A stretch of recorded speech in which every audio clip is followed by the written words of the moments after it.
Combining the warrior tradition and wisdom of their Native American tribes with modern-day technology and tactics, code talkers became some of our greatest American heroes. Photo of Native American Choctaw code talkers in France during World War I. Remembering and honoring our Native American code talkers. During times of war, secure communications can mean the difference between life and death, victory and defeat. In World War I and World War II, the United States military relied on a unique series of codes to keep its messages safe from the enemy.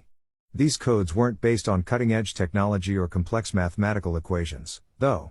Finding their origins in Native American languages, these codes were spoken by a brave group of men recruited from tribal communities across the country. Those men became known as code talkers. In World War I, soldiers of Native American descent, mostly Choctaw, used their tribal languages to transmit messages by telephone. Though not used extensively, the actions of these men confused the Germans and helped win several battles in France. When the United States entered World War II, the military again called on Native Americans to be code talkers. Fearing that some of the previously used languages may have been studied by the Germans and Japanese between the wars, military leaders looked for a new code that was more complex. For the U.S. Marine Corps, the Navajo language quickly became the answer. It isn't a written language and very few people not of Navajo origin understood it. In 1942, the Marine Corps began recruiting and training Navajo men to be code talkers.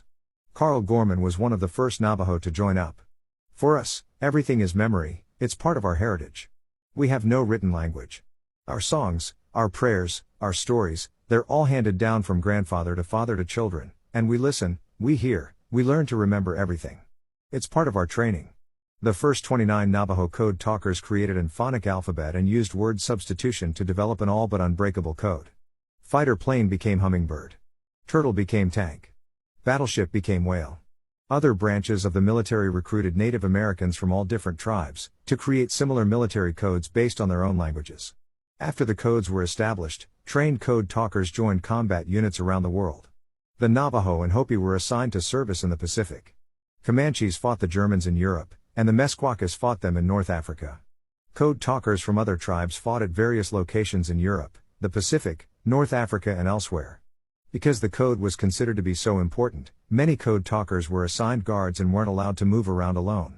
Fighting in the battles of Guadalcanal, Tarawa, Tinian, Saipan and the D-Day invasion of Normandy, code talkers saved lives by signaling enemy movements, transmitting orders and coordinating attacks under fire.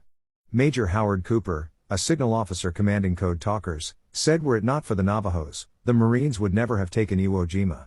The code talkers were proud of their accomplishments in combat and communications. Navajo Thomas Begay would later say about the codes, "It means a lot to me. Nobody, Japanese, no one, ever decoded it."